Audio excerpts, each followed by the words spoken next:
Good morning and welcome to At the Sharp End. I'm Ian Sharp. I'm the Managing Director and founder of Khemeia Consulting, which is an innovation agency based in the north of England, where we help companies take ideas right through.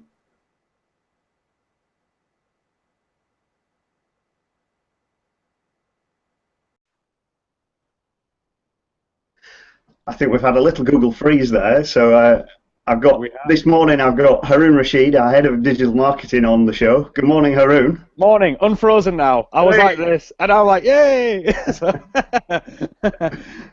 You were a cardboard cutout for a moment there, just like that. So today's show.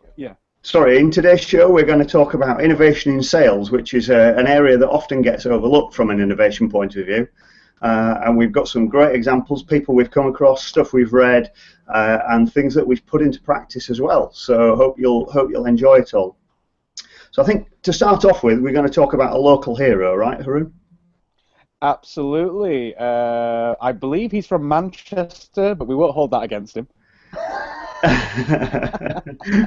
Hey, the North's good with me. So Andy Preston is the guy in question, and Andy is one of the leading sales trainers in the region and in the north of England. And he started out his life in a pretty tough environment from a sales point of view, and only by realising exactly what he got to do, what he got to achieve from a company point of view, and having the ability to sit back, think about what he got to do, and think how he could do it better. Did he manage to achieve success? And he went on from there and achieved success in telesales, in direct sales, and I think, Haroon, you've got his website up, haven't you? Yeah, that's right. Yeah, here we go. Can you see that on your screen? Yeah, absolutely. So just let me freeze that on the screen for a second so we all get that. Great. So Andy gives great talks, and he talks about how people confuse marketing and sales, which is often a common problem. Andy is very much sales, not marketing, and so he will understand what he's got to achieve first and foremost, and then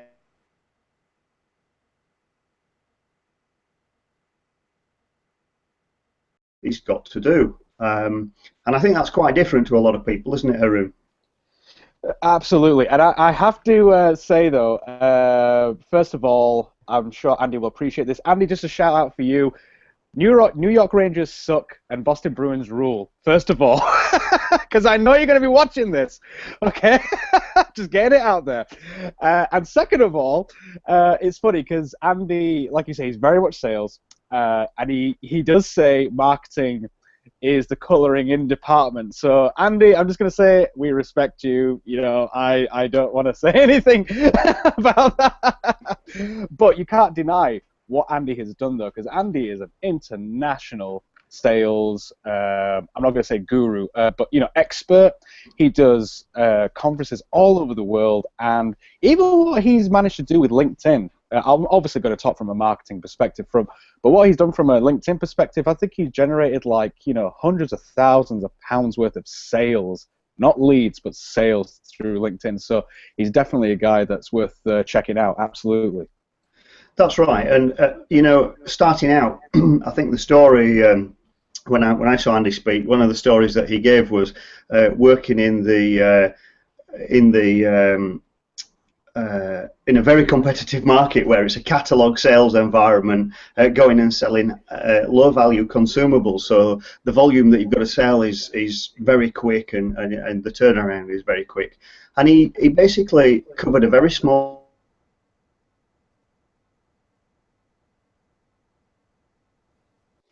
And he had the tenacity to understand and figure out why those companies were buying, and then take that from there and ended up becoming the lead sales guy for that channel, for that company across the UK. And you know, that's all credit to him, because he really understood what got under the skin of people. And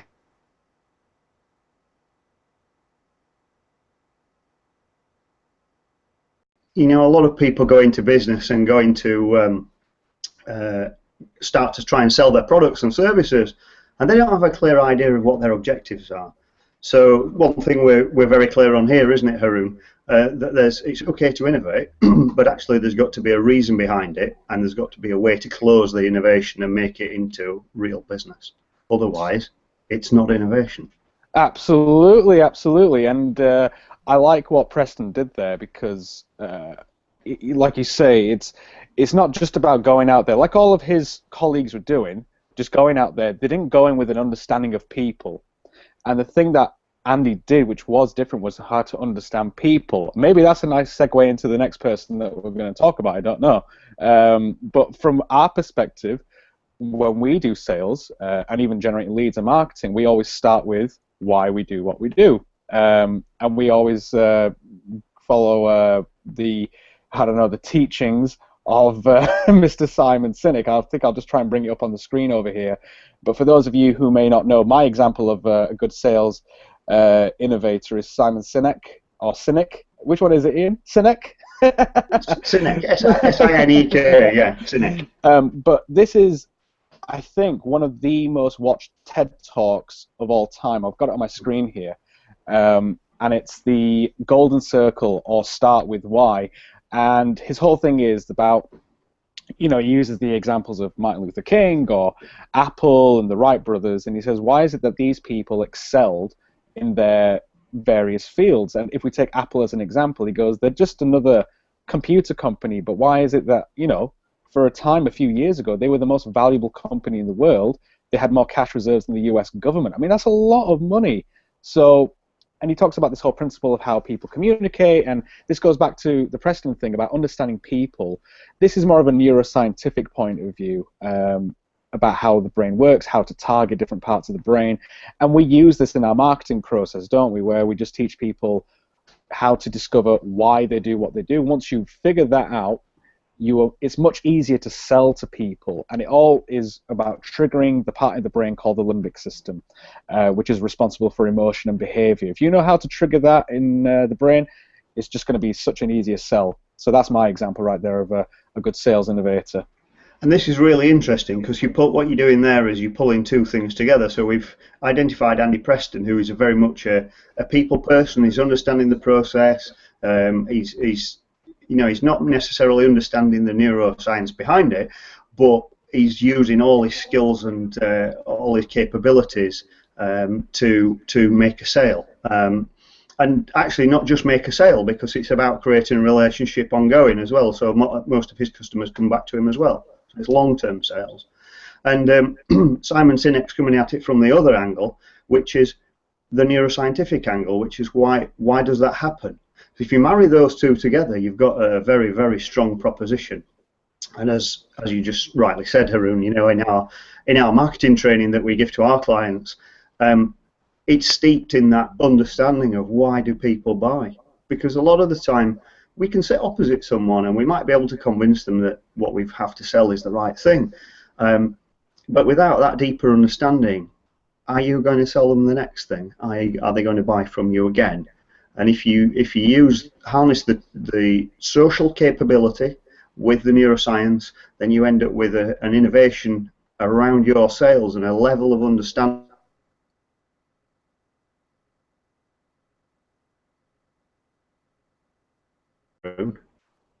Sorry, cut out for a split second there. What was that last part there, Ian? I said if you marry the two, then you've got a system in your marketing and your sales that's pretty much unbeatable. Well, we like to think so. I mean, if we take the examples of some of our clients and what we've done as well, just by using those simple principles, we've had people where, like we said in potential client meetings, their body language is very closed, like this. And by the time we've implemented some of this stuff, they're actually leaning forward and they're saying, "Oh, tell us more. Where can we sign?" kind of thing. And it's just such an easier thing to do, and that affects everything on your website as well. What you tweet out and everything you put on social media and what you say to people on the phone. We've had people using the why on the phone as well, haven't we? To their customers, and we've been like, "Hey, that's great."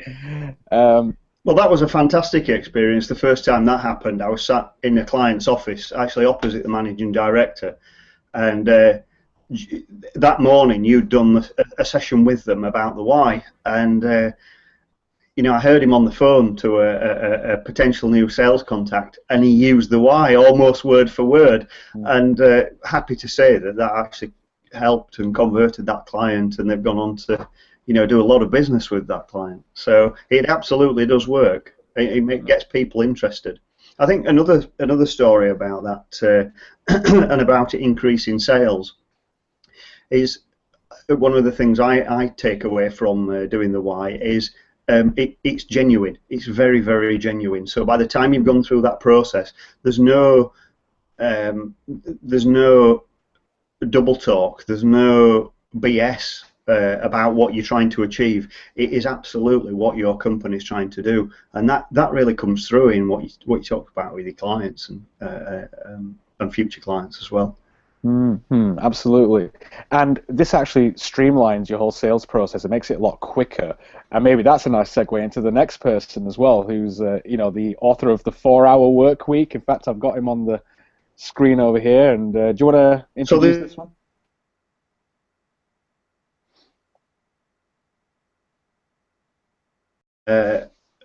And blogger, and he's all about hacking lifestyle, hacking business.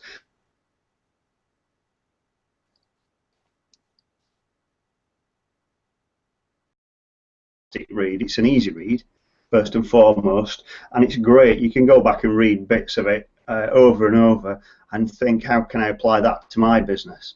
And Tim's a master at finding out, doing a very similar process to how we described Andy Preston, in sitting back and actually saying, how can I do this better? So in the sales environment, Tim regales a story early on in the book about working in a call centre and just having lists of numbers to go through and get appointments and all that kind of stuff. The real hard end of getting sales leads and converting sales leads. And anyone who works in a call centre knows how demoralising that can be and how hard that can be. And what Tim said is, thinking about it, he realised that what he could do was get past the gatekeepers by calling early on a morning and late on an evening, when the management teams that he wants to get to are probably in the office, because management teams tend to be. The gatekeepers, i.e. the receptionists, the secretaries, etc., have gone home, so they're not going to filter his calls. There's a high likelihood that someone in the office is going to pick up and doesn't go through that process and will just put you straight through to whoever you're calling. And by doing that, he made more sales than his peers in that call centre. And that's just, that's thinking about things logically and bringing a little bit of innovation to your sales process. That's a superb thing to be able to do, to think about it, because most of us will be sat there going, oh, I've got to make 50 calls today, or however many calls they were having to make in that call centre. But by working a little bit smarter, he was able to outperform everyone. I'm a big fan of the Tim Ferriss podcast. I think it's called The Tim Ferriss Show. We'll put all the links to that in the show notes as well. But like you said there, it's very apparent it's about working smarter. And he does a lot of great guest interviews. Like I've watched recently, there was an interview with Mike Shinoda from Linkin Park about creativity, but it touches on business. There was Ed Catmull, I think, from Pixar as well. And it's interesting because when he's talking to these guys, he's talking about business, but whether they're, the director of Pixar or from a rock band, he's asking them, where do they draw inspiration from? How do they approach their craft? And it's funny where people draw inspiration from. Funnily enough, I think you mentioned this on a previous episode about the Sharp End, Ian, where Steve Jobs, the ultimate innovator probably, he would look at different things like calligraphy. He would look at other things like he'd look at things like how metal is put together with cars. Haroon, you dropped out there just after calligraphy. Calligraphy, things like he'd look at the way cars are put together. He would apply that to how the devices are actually made and everything like that. So again, you could take inspiration from different places and apply it to innovation or sales or marketing or what have you. So it's a really good resource to check out. Tim Ferriss Show. We'll put that in the show notes. It's good that you mentioned that as well, because I think that's that inspiration is an important element to innovation and to improve business.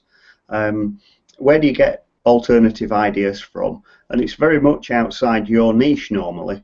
You know, when we're talking about marketing, we're not just looking at all the best marketeers, are we, Haroon? We talk about, we go and look at where businesses are starting to grow, how people can do things better. Is that from a consulting point of view? Is it from a sales point of view? Is it from a product?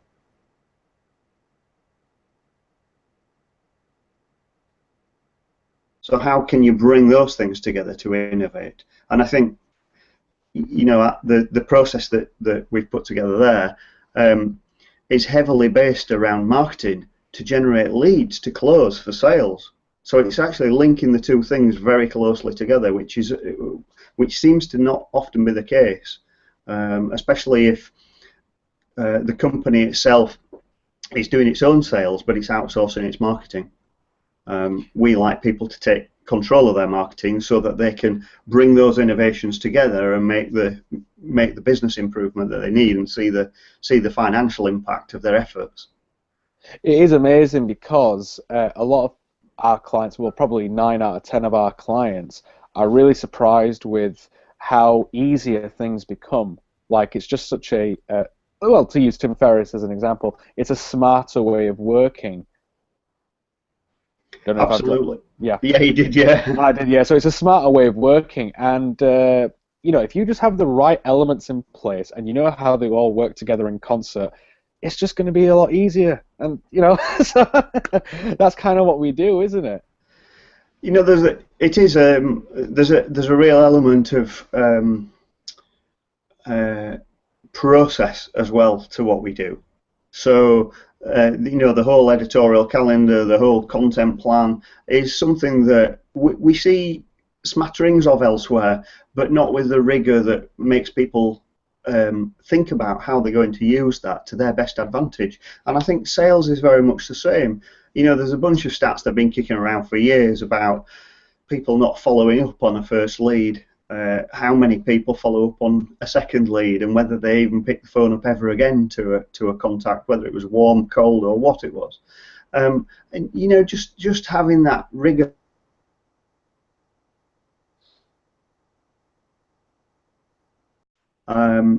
So there are real different elements to this. You know, the ability to think about what you're doing and do something a little bit smarter, but bringing rigor to what you do as well, and making sure that you get the best out of the efforts that you're making. Because no one likes, well, I don't know anybody that likes making cold calls. Do you, Haroon? Maybe Andy Preston. I don't know. I think even Andy says, you know, that really nobody likes making cold calls. So really, what you want to do is get the best out of them, get the most out of them. If you've got to do them, do as few as possible and make them count. So rather than just going through the dull drudgery of call after call after call, be smart about it, be more focused about it. I mean, we've got some fantastic tools at our disposal now. LinkedIn is a great tool for making contact with people, but it's also a great tool for doing market research on businesses,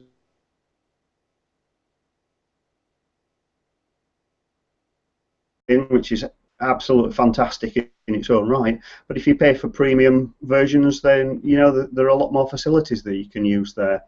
And if you hook that into a CRM, a customer requirements database management piece of software, you hook those together, you can get feeds from LinkedIn into your CRM. So who you're calling, their background, you know, all helps you, puts you in a position of strength, really. And those little things, those little innovations bring.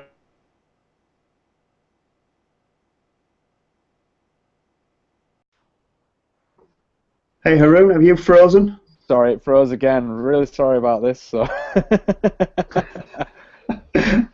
We're going to have to sort your broadband out, I think. I think so. I think so. We'll have to see what we can do about that. But sorry, the last point you were talking about was about hooking in LinkedIn to CRM, and that's where it kind of froze for me. So. Okay, so really just to recap then, so plug in things like LinkedIn into the CRM system and having a process to follow to improve your sales can absolutely supercharge what you're doing. And that's it, really.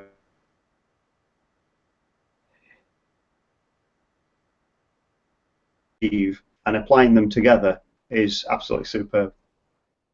Absolutely. Small things all working together. We like that. Yeah, absolutely. So this has been At the Sharp End. I'd like to thank you for listening. If you listen to all of it, thank you very much. You deserve a medal for getting to the end. I think we'll do something about that next time. Thanks to Haroon, our head of digital marketing from Khemeia Consulting, for coming on the show. Thanks, Haroon. Thanks for having me. No, no problem at all. I'm sure I'll either guest on Haroon's Hangout, your weekly marketing show, or you'll be back on here and we'll be discussing some other aspect of innovation quite soon. Brilliant. All right, thanks a lot. Take care and have a good day, everyone.